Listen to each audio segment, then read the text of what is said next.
this morning, governors will get 162 million naira monthly payment.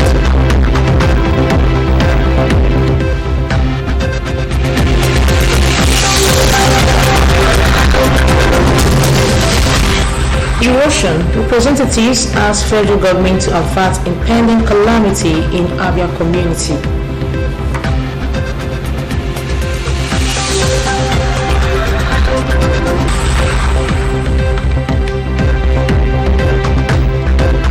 Representatives to investigate Onitsha fire outbreak.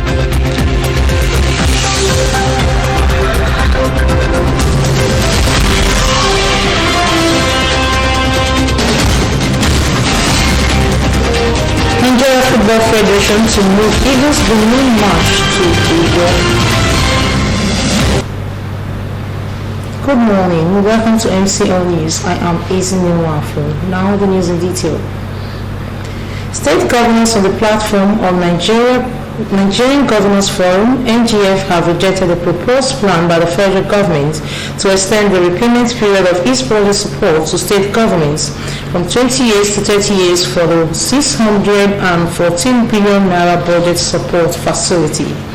The Minister of Finance, Budget and National Planning, Zainab Ahmed, who briefed State House correspondents at the end of National Economic Council meeting, presided over by Vice President Yemi Osibajo, said based on the extension, state government monthly repayments will reduce from 252 million naira monthly to 162 million naira monthly. Ahmed, who briefs correspondents alongside Anambra State Governor Willie Obiano, Ogun State Governor Dapo Abiodun, Nasarawa State Governor Abdullahi Sule, and Minister of Health Osaje Ehanure, says that the federal government has made the first and second months 252 million naira monthly deductions in September and October based on the 28th repayment period. Following the outcry of state governors, another repayment schedule plan extending the year to 30 years and monthly repayment of 162 million naira was presented to NEC on Tuesday, but says that the state governors are still not satisfied with the repayment extension to 30 years.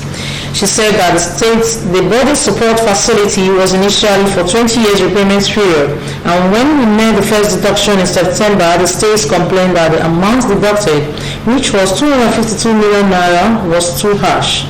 So since then, the Central Bank of Nigeria, CBN, which is the lender, has revised the condition to make the repayment period longer, and so the new repayment period is 30 years, and this means that the states will be paying monthly 162 million naira. But again, the states still were not satisfied with the condition. So we are expecting that the Ministry of Finance, Budget and National Planning, CBN, and the states will engage again with a view to having the CBN further revise the condition to reduce the monthly repayment burden. House of Representatives yesterday urged the federal government to direct the Ecological Fund Office to immediately embark on erosion control measures at the erosion sites in Umuahia South local government of Abia State to prevent the disaster waiting to happen in the area. The House also called on the Federal Ministry of Petroleum Resources to direct the Nigerian National Petroleum Corporation (NNPC) and the Pipelines and Products Marketing Company (PPMC) to take immediate measures to prevent any calamity likely to result from not taking action from the exposure of the pipeline in the affected area. The directives follow the motion sponsored by Representative Sam Onimo, the member representing Ikuano and Umuahia South, North and South Federal Constituency of Abia State at plenary. Moving the motion, Onimo recalled past early incidents that had claimed lives, saying that such may likely happen again if nothing was done to avert it. Further notes that the destructive effects of erosion in Umuahia are threatening lives, property, and economic activities in the area. Coupled with this threat is the danger that the PPMC pipeline that passes through Umuahia has been precariously exposed by the erosion, leaving it open to an explosion at the slightest of impacts. The House of Representatives has asked President Muhammad Buhari to stop the planned Operation Positive Identification. The House therefore resolved to mandate the Committee on Army to interface with the Army Chief to develop a people-friendly strategy to combat crimes. The decision followed a motion of urgent public importance moved by the Minority Leader Ndudi Elumelu. Moving the motion, Elumelu described the proposal as infringement on the rights of Nigerians. He said further that it will be an indirect state of emergency if allowed to take place, adding that the plan contravenes Section 217, subsection 2 CD. Also supporting the motion, the Deputy Minority Leader Toby Okechukwu said the proposal is not within the mandate of the Army. The motion was unanimously adopted when put to vote by the Speaker, Femi Gbajabamila. The Senate on Tuesday abridged its session and adjourned plenary for 1 week to resume defense of the 2020 budget on November 5th. President of the Senate, Ahmad Lawan, says that adjournment is to enable the Senate standing committees to conclude work on the ongoing 2020 budget defense. Lawan says that the adjournment will allow the ministries, departments and agencies (NDAs) to submit and defend their respective budget estimates before the Senate Committee on Appropriations chaired by Senator Jibrin Barau. He urged Senate committees to take advantage of the 1 week adjournment to conclude their reports, submit and defend same before the Senate Committee on Appropriations. He added that the Senate will resume plenary on November 5th after a motion was moved by the Senate leader, Senator Abdullahi Yahaya. President Muhammad Buhari has appointed Federal High Court Chief Judge, 3 INEC Resident Electoral Commissioners, and President of Industrial Courts. President Muhammad Buhari forwarded the name of Justice John Tosho to the Senate for confirmation as the Chief Judge of the Federal High Court. The President also forwarded the name of Honorable Justice Benedict Bakwaf Kainib as the President of the National Industrial Court of Nigeria. The Senate also received 3 nominees as Resident Electoral Commissioners of the Independent National Electoral Commission, INEC. The nominees included Umar Mukhtar Gajiram Bonu, Dr. Aibo Sinikiem Johnson Bayelsa, and Rahim Muddin Olalekan Oshun. The House of Representatives has resolved to mandate its Committee on Emergency and Disaster Preparedness to investigate the immediate and remote causes of the recent fire outbreak in Onitsha, Anambra State. This resolution followed a motion of urgent public importance moved by Okudili Ezewanko and 2 others on Tuesday. Moving the motion, Ezewanko said the fire outbreak, which was caused by a petroleum tanker, claimed 6 lives as Federal Fire Service could not contain the inferno. He noted that if the investigation is not done, the future occurrence is possible.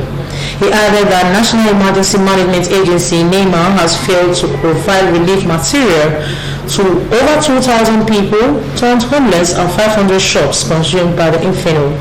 The House therefore resolved to urge the federal government to order for immediate investigation of the cause of the fire incident. They called on the federal government to establish a federal fire service station in Onitsha, Anambra State. They equally called on National Emergency Management Agency (NEMA) to send relief materials to the victims of Onitsha fire incidents. The Director General, National Agency for the Prohibition of Trafficking in Persons, NAPTIP, Julie Donley Oka, says that about 3 million young Nigerians are currently held in sexual labor within the country and other parts of the world. Donley Oka stated this on Tuesday when she appeared before the House of Representatives Committee on Diaspora for the defense of her agency's 2020 budget estimates, says that the ugly development requires a robust response from the government. The NAPTIP DGs noted that the challenges confronting the agency are enormous, especially with the upsurge in migration to Europe from the Middle East and parts of Africa, including Nigeria. She therefore said the fight against human trafficking cannot be overemphasized, as it is an organized and versatile crime which is used to finance terrorism and drug trade in the country. She said She says that challenges confronting NAFTA are quite enormous, and this has been worsened by the current upsurge in migration to Europe from the Middle East and parts of Africa, especially Nigeria. Dolly explained that NAFTA budget for the 2020 fiscal year is concentrated on the core functions that will enable it to fulfill its mandate. However, the NAFTA DG lamented that the 33 million naira allocated to the agency as capital budget in the 2020 budget was grossly inadequate. The Chief of Army Staff, Lieutenant General Toko Buratai, has approved the redeployment and appointment of 5 Major Generals and 4 Brigadier Generals to new formations nationwide. The Acting Director, Army Public Relations, Colonel Sergeant Musa, in a statement on Tuesday in Abuja, said the posting is a routine exercise to reinvigorate the system for greater professional efficiency. Giving details of the new appointments and postings, Musa said Major General F.O. Agugu, the former Chief of Army Transformation and Innovation, was appointed the General Officer commanding 6th Division, Port Harcourt. He disclosed that Major General Jamil Saham, the former General Officer commanding 6th Division, has been appointed the Commandant, Nigerian Defense Academy, Kaduna. Major General C.O. Ude was redeployed from Headquarters Multinational Joint Task Force Jamena, Chad, to Nigerian Army Resource Center, Abuja, and appointed Director Nigerian Army Consult. Others include Major General I.M. Yusuf from Nigerian Army Resource Center, Abuja, to Headquarters Multinational Joint Task Force Jamena, Chad, as Commander. Major General E.N. Njogo has been redeployed from Defense Headquarters to Army Headquarters Department of Transformation and Innovation as the Chief of Transformation and Innovation Army. He also said that Brigadier General E.J. Amadasun from Headquarters Nigerian Army Corps of Artillery, Kontagora, has been moved to 35 Brigade, Abeokuta, as Commander. Musa added that Brigadier General A.M. Adetayo has been transferred from Department of Army Transformation and appointed as the Chief of Staff, Nigerian Army Corps of Artillery. Brigadier General L.M. Zakari was posted from Defense Headquarters, Abuja, to Nigerian Army Institute of Science, Education and Technology, Ilorin, as Acting Commandant. Brigadier General E.E. Ekpenyong is posted from Nigerian Army Ordnance School, Ojo, Lagos, to Headquarters Nigerian Army Ordnance Corps, Yaba, Lagos, as Director of Land Service Ammunition. The Chief of Army Staff, Buratai, charged them to take their new responsibilities seriously and discharge all duties professionally with utmost loyalty to service and the nation. All the appointments take immediate effect.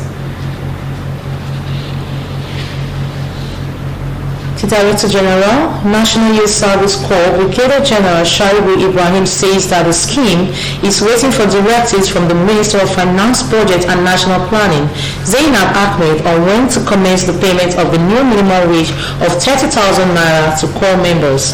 The DG says that 7 corps members will be contacted about the payments once the NYSC gets details on commencement of payment from the Finance Minister.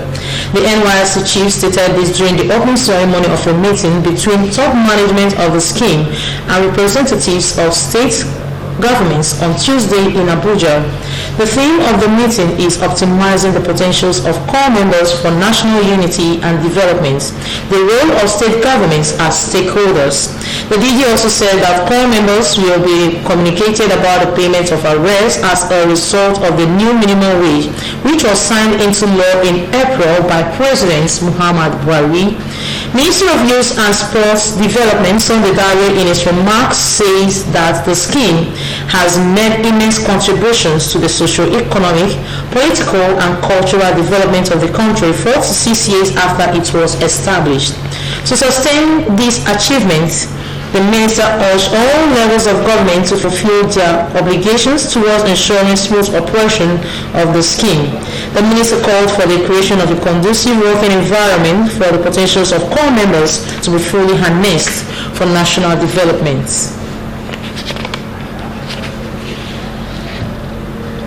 President Muhammad Buhari has sent a list of nominees for the board of Niger Delta Development Commission (NDDC) to the Senate. This was disclosed in a letter read by the President of the Senate, Senator Ahmad Lawan, during plenary on Tuesday. Buhari also requested for the screening and confirmation of the board members. Rob Rogu is Abia State's nominee. Still to come on MCL News, Nigeria observes World Stroke Day. Cybercrime, US warns Nigerians on free Wi-Fi. Details after the break. The status.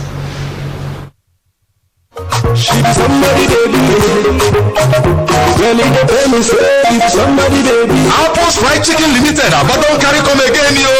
Oh yeah, make una listen. You be Romy or Juju, Papa or Mama, Bobo or Sisi, Pikin, uncle and auntie them, even including our village people. Apple's Fried Chicken Limited for 54 Okibo Road, Aba. They promise say them go give you, yes, I mean you, hey you, huge discount for this month of Independence. Yes, so when the discount they wait for you. For Apple's Fried Chicken Limited, just waka JJ enter our office and enjoy our continental or African dishes, including our varieties of pastries, and see how we go summer you with confirmed huge discount. Go come no day. This one now what I take. You know say we know the doll now. Over the years now, we done the give una quality foods and pastries. So therefore keep enjoying Apple's Fried Chicken. For more to recall 0703-890-9708 or 0706-520-5854. Apples, experience the test.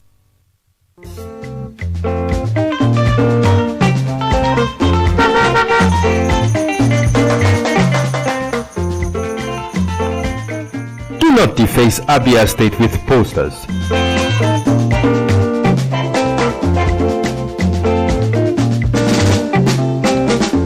Do not defecate on our streets. Do not litter Abia State.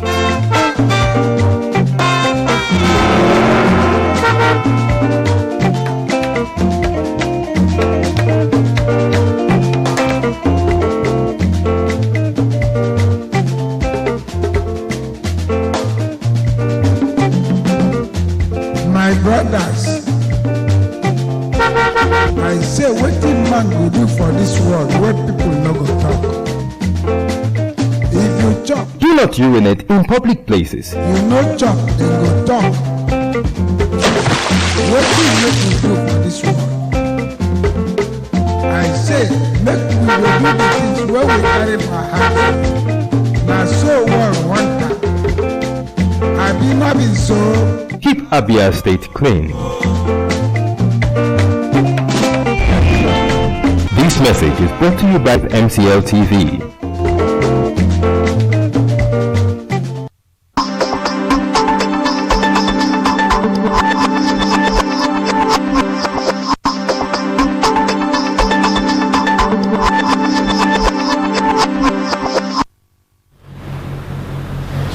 Welcome back. Nigeria joined the rest of the global community to mark this year's World Stroke Day.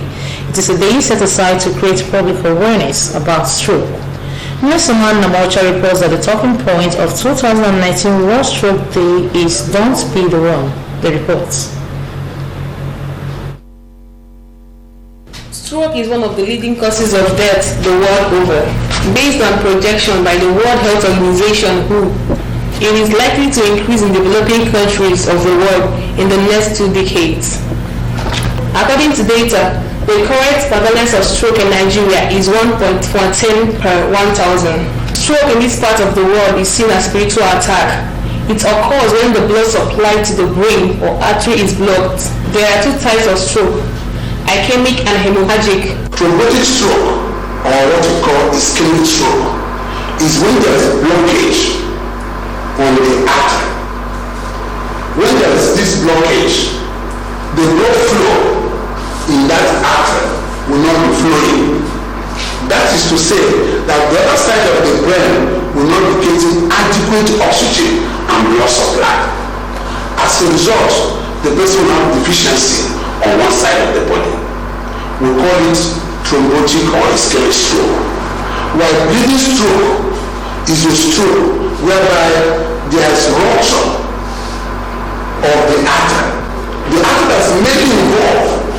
stroke is middle cerebral artery. And when this artery got ruptured, the blood will now be rushing out from the artery and bleeding into the brain. Some of the factors that cause stroke are hypertension, diabetes, high cholesterol, lack of exercise, obesity, heart diseases, high alcohol intake, and smoking. There are certain symptoms that manifest before stroke strikes. They are inability to move one part of the body, difficulty in talking, dizziness, loss of balance, headache, and weakness of the body, among others. A medical practitioner, Dr. Ugochukwu Okoro, pointed out that formerly, older people were mostly at risk, but recently, younger people suffer the disease too. Dr. Okoro advised people to always check their blood pressure as it contributes 70 to 80% to stroke. He further said that stroke can be prevented by eating a healthy diet, especially fruits and vegetables, exercising regularly, avoid smoking, and excessive intake of alcohol. People should meet their doctor, see the doctor, let the doctor instruct you or direct you on what to do. And another one that will make people not to have stroke is when you are eating fruits and vegetables. Depend so much on fruits and vegetables. And then and also do exercise every day. Don't just run away from exercise. And always take a more water. The medical practitioner urged the government to help in the fight against stroke by awareness creation and making the drugs affordable to sufferers. And on the front scene, the United States government has cautioned Nigerians on the use of free Wi-Fi services in public places. Public places, which include hotels, restaurants, and airports, according to the U.S., are easy avenues through which cybercrimes are perpetrated. The Child Affairs Embassy of the United States of America, Kathleen Fitzgibbon, who spoke during a cybercrimes awareness event in Abuja, further cautioned Nigerians against giving out too much personal information on social media. She recalled the number of Nigerians recently declared wanted by the United States Federal Bureau of Investigation (FBI), saying that their prosecution and conviction have commenced. While noting that the legal unit of the embassy is working closely with security agencies, particularly the Economic and Financial Crimes Commission (EFCC), Fitzgibbon said that the United States is constantly taking down criminal networks operating on the internet.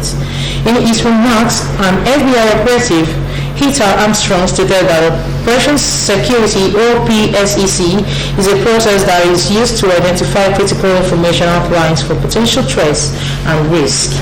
Armstrong advised people to guard against information that can be used against them, like photos, hobbies, dislikes, names, hate speech, comments of daily activities, and sharing exact location that can be taken advantage of by cybercrimes perpetrators. And in sports, the Nigeria Football Federation (NFF) may have finally settled for the Godswill Akpabio Stadium in Uyo, Akwa Ibom capital, to hold the first leg qualifying match between the Super Eagles and their Beninese counterparts on November 13th. Sources close to the NFF's glass house in Abuja had revealed that the Stephen Keshi Stadium in Asaba was highly favored to host the match ahead of the Samuel Obamudia Stadium in Benin and Godswill Akpabio Stadium in Uyo. But the situation of things got clearer regarding the match venue after investigations were reportedly sent out to the respective state football association chairmen and secretaries, notifying them of the impending NFF Congress slated for the same November 13th in Uyo. That means Asaba is no longer in the picture with the latest information, said a source. The Congress is expected to hold at 9 a.m. according to the source, after which members will head for the stadium to watch the match. The choice of Uyo, if it stands, will be a welcome development to the players who were not rightly disposed to the condition of the pitch playing in Asaba. And to end the news, a recap of our major stories. State governors on the platform Nigerian Governors Forum (NGF) have rejected the proposed plan by the federal government to extend the repayment period of its budget support to state governments from 28 to 30 years for the 614 billion naira budget support facility. House of Representatives yesterday urged the federal government to direct the Ecological Fund Office to immediately embark on erosion control measures at the erosion sites in Umuahia local government of Abia State to prevent the disaster waiting to happen in the area. The House of Representatives has resolved to mandate its Committee on Emergency and Disaster Preparedness to investigate the immediate and remote causes of the recent fire outbreak in Onitsha, Anambra State. And in sports, the Nigerian Football Federation (NFF) may have finally settled for the Godswill Stadium in Uyo, Akwa Ibom capital, to hold the first leg qualifying match between the Super Eagles and their Beninese counterparts on November 13th. That was the news. Thanks for watching. Please do join us again by 8 a.m. for Good Morning Abia. I am Ezine Nwafo. Do have a nice day.